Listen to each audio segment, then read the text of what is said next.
Welcome to Telugu scribe. నేను మీ journalist Kavya.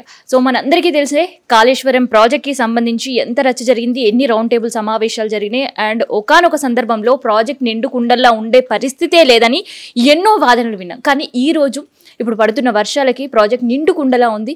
So దీనికి సంబంధించి పర్యావరణవేత్తలు ఏమంటారు అనేది ఒకసారి వాళ్ళ మాటలను తెలుసుకునే ప్రయత్నం చేద్దాం. సో ప్రాజెక్ట్ అయితే ఇప్పుడు నిండుకుండలా ఉంది. సో ప్రాజెక్ట్ సిచ్యువేషన్ ఎట్లా అనిపిస్తుంది? ఇప్పుడు వాళ్ళు లాస్ట్ ఇయర్ చెప్పటం అవి కొన్ని కొలాప్స్ అయినాయి. దాంట్లో మళ్ళీ నిండుకుండలో ఎట్లా ఉంటుందో నాకేం అర్థం కాలేదు. గవర్నమెంట్ దాని మీద ఇది లేదు. సెంట్రల్ గవర్నమెంట్ యాక్చువల్గా మోర్ ఎఫెక్టివ్గా ఉండాలి. వాళ్ళు ఏంటంటే వచ్చి కాసేపు మాట్లాడతారు, వెళ్ళిపోతున్నారు. వాళ్ళే కదా కమిటీ వచ్చేసింది కదా, చూసి ఏం చెప్పారా వాళ్ళు? ఇది పనికిరాదు, ఇది ఆఫ్ చేయాలని ఏమన్నా చెప్పిండ్రా? చెప్పలేదు కదా. ఇప్పుడు కొత్త గవర్నమెంట్ వచ్చి కూడా దాదాపు మనకి 7 నెలల పైనే అవుతుంది. మరి ఈ గవర్నమెంట్కైనా మరి జనాలకి, సిటీ వాసులకు కావచ్చు, మిగతా జనాలకి నీళ్లు దేవాలి, నీళ్లు ఇవ్వాలి అని ఒక ప్రాజెక్ట్ ఆలోచన ఉన్నట్టు కనిపిస్తుందా? లేదు. ఏంటంటే మాటలు మాట్లాడతారే కానీ అది కమిటీలు, ఈ కమిటీలు, ఆ కమిటీలు అని టైం పాస్ చేస్తున్నారు. అది కాదు. ఇప్పుడు ఈ సీజన్లో రైతులకు నీళ్ళు ఎలా ఇవ్వాలనేది ప్లాన్ చేయటం లేదు. అది చేస్తే బాగుంటుంది. అది ఇప్పుడు చేస్తారో మళ్ళీ తెలియదు. అందరు మాట్లాడతారు, మేము ఇది బాగలేదు, అది బాగలేదు, మేము నీళ్ళు ఇస్తాం, దాని నుంచి ఇన్ని లక్షల ఎకరాలకి ఇస్తామంటారు. ఇవ్వు మాట తర్వాత మాట్లాడుకున్నారు. అది కమిటీలు, టెక్నికల్ కమిటీలు ఉన్నాయి, వాళ్ళు చూసుకుంటారు. ఇంతకుముందు కాంగ్రెస్ వాళ్ళు అట్లా కాదు, చెప్తూ విని చేసేవాళ్ళు. ఇప్పుడు అలా లేదు. ఎవరు చెప్పలేదు, ఒకవేళ చెప్పినా కూడా వినేవారు లేరు. అంత పెద్దవాళ్ళు. అదే వచ్చింది. అయితే ఇప్పుడు గవర్నమెంట్ వచ్చింది, మనకు కూడా ఎరగనే 7 months అయిపోతుంది. సో ఈ 7 monthsలో ఇన్ కేసు వాళ్ళు ఏదైనా డెసిషన్ మేకింగ్ తీసుకోవాలి, పర్యావరణ పరంగా కావచ్చు, నీళ్ల పరంగా కావచ్చు అని తీసుకోవాలి అని అనుకుంటే తీసుకునే పరిస్థితులు ఉండేనా? వాటి గురించి ఆలోచన కావాలంటే ఒక టెక్నికల్ కమిటీ వాళ్ళకు అడ్వైజర్ బాగా అడ్వైజ్ చేసి వాళ్ళని పట్టుకొని వాళ్ళ ద్వారా చేసుకోవచ్చు. అది లేదు కదా. ఏదో కమిటీ, ఒక జడ్జిని పెట్టి కమిటీ పెట్టారు, అయిపోయా. ఆయన ఏం చేస్తారు టెక్నికల్గా? ఆయన వీళ్ళు చెప్పిన మాట వినాలి కదా. అదే వచ్చిన ప్రాబ్లం.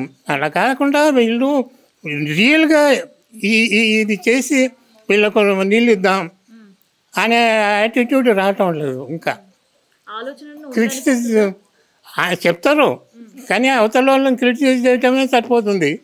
అది కాకుండా నువ్వు చెయ్యి అని అది పక్కకు పెట్టు. ఓన్లీ మొత్తం క్రిటిసైజ్ చేయడానికే సరిపోతుంది వాళ్ళకు టైం. ప్రతి ఒక్కరు అది మాట్లాడతారు. అలా కాకుండా ఒక మనిషి, ఒక మినిస్టర్ ఉన్నాడు, ఆ మినిస్టరే మాట్లాడాలి. ప్రతి ఒక్కరు మాట్లాడితే ఏమవుతుంది? ఇప్పుడు మూసీకి సంబంధించి వార్తలు చదువుతున్నాం. సో మూసీ పైన మీ ఒపీనియన్ ఏంది సార్? అది అంత అయ్యేది కాదు. కమర్షియల్ యాక్టివిటీస్కు పనికొస్తుంది. ముందు మూసిని ప్రక్షాళన చేయాలి. మూసిని ప్రక్షాళన చేయాలంటే పొల్యూషన్ దాంట్లోకి రాకుండా చూడాలి. పొల్యూషన్ రాకుండా చూడాలంటే ఇండస్ట్రియల్ నుంచి వచ్చే పొల్యూషన్ నువ్వు ఆపగలుగుతున్నావా? ఒకటి మొదట వాళ్ళు చేయాల్సింది ఏంటంటే మూసి ప్రక్షాళనకు ఇండస్ట్రియల్ ఎఫ్లూయెంట్ మూసి దగ్గరికి రాకుండా లోకల్గానే దాన్ని ట్రీట్ చేసి అక్కడనే యూజ్ చేసుకోవాలి. ఇండస్ట్రీలోనే వాళ్ళు చెప్తారు మాది జీరో డిశ్చార్జ్ ఇండస్ట్రీ అని. అట్లా అంటున్నప్పుడు ఆ వాటర్ను అక్కడనే క్లీన్ చేసి వాడుకోండి. అట్లా తర్వాత మళ్ళీ చెరువులు పైనుంచి కింది వరకు ఒకదాని బడి ఒకటి రెన్యువేట్ చేసుకుంటూ వస్తే అప్పుడు మూసి ప్రక్షాళన జరుగుతుంది. అలా కాకుండా ఊరికే మూసి మీద ఏమో చేస్తే ఆ ప్రక్షాళన జరగదు. అది మొదటి నుంచి చెప్తున్నాం. ఇది అంటే మాటలు కాదు, డబ్బు అంత అవసరమా? 150,000 అంటే ఎంత? అది చిన్న డబ్బు అండి. ప్రణాళికాబద్ధంగా ఏదైనా చేస్తే సక్సెస్ఫుల్ అవుతుంది. ఏదో చెప్పి వాళ్ళ ఇంట్రెస్ట్ ఏముందో అది చేసుకుంటే లాభండి. సో ఇది కాళేశ్వరం ప్రాజెక్ట్ పనికి రాదు, దుమ్మెత్తి పోసిన వాళ్ళందరూ కూడా పర్యావరణవేత్తలు చెప్తున్న ముచ్చట అనమాట. సో దానివల్ల ఎంతో కొంత రైతులకైతే ఇప్పటి వరకు ప్రయోజనం అయ్యింది, భవిష్యత్తులో కూడా ప్రయోజనం అవుతుంది.